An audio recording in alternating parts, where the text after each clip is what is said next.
और भारत अपनी जड़ों से जुड़ते हुए पुनः विश्व गुरु बनने के मार्ग पर तेजी से अग्रसर हो रहा है।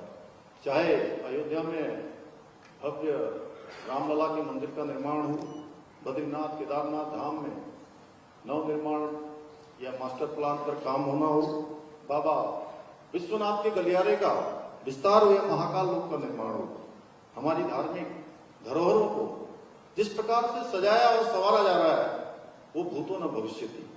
आज आदरणीय प्रधानमंत्री जी के नेतृत्व में जहां एक और कश्मीर में धारा 370 की समाप्ति हो, ट्रिपल तलाक जैसे कुप्रथा का अंत हो, नागरिकता संशोधन एवं वक्फ संशोधन जैसे कानूनों के माध्यम से एक भारत श्रेष्ठ भारत की परिकल्पना को साकार किया जा रहा है।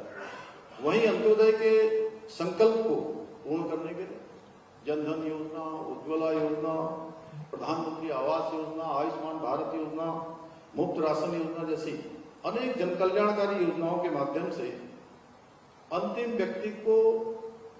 व्यक्ति में समाज के खड़े हुए व्यक्ति को मुख्य धारा से जोड़ने का काम हो रहा है। अंत्योदय को समाज के अंतिम छोर तक पहुंचाने का काम हो रहा है। यही नहीं, मोदी जी देश के ऐसे पहले प्रधानमंत्री हैं जिन्होंने मध्यम वर्ग के उत्थान के लिए भी अनेक ऐतिहासिक कदम उठाए हैं।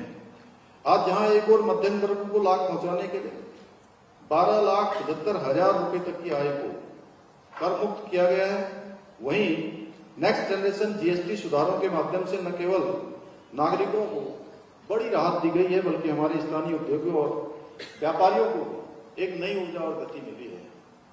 कल मैं 2 दिन से लगातार जो हमारे राष्ट्रीय अध्यक्ष जी ने हम सभी से आह्वान किया है कि हम सब अपने अपने क्षेत्रों में जाकर दुकानदारों से, विक्रेताओं से संपर्क करेंगे।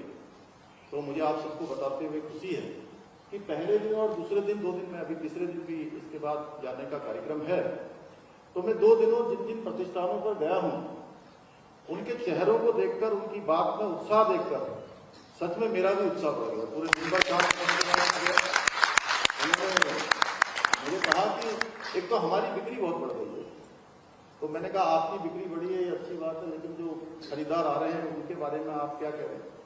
तो कह रहे हैं जो भी खरीदार आ रहे हैं वो भी जो है प्रधानमंत्री जी का, केंद्र सरकार का धन्यवाद कर रहे हैं कि। और मैं बिक्री की दुकान में गया, मैंने देखा उसमें किसी में 100 रुपये कम हो गए। जो 500 का मिलता था वो कोई 425 का हो गया, कोई 400 का मिलता था तो 350 का हो गया। ऐसे ही जो है सारे हमारे जितने साथ में, इसी प्रकार फ्रिज भी जो है 5-5 हजार तक सस्ता हो गया। जो बड़ा स्लैब था एक, उसको घटा के और लगभग जो भी हमारी दैनिक उपयोग की वस्तुएं हैं उस सभी की सभी सस्ती हो गई है। बहुत बड़ा ऐतिहासिक निर्णय आदरणीय प्रधानमंत्री जी ने लिया है। आज आदरणीय प्रधानमंत्री जी के नेतृत्व में नए भारत की शक्ति से संपूर्ण विश्व परिचित हो रहा है। विश्व के बड़े बड़े देश आश्चर्यचकित हैं कि कैसे भारत इतनी तेजी से तरक्की कर रहा है, कैसे नवाचार कर रहा है, कैसे नए नए निर्णय ले रहा है।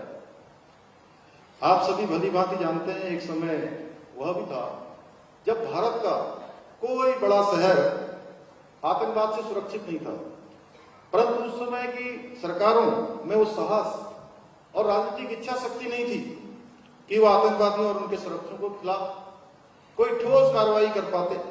वे केवल आतंकवाद की निंदा करते थे और पाकिस्तान को कोसकर चुपचाप बैठ जाया करते थे।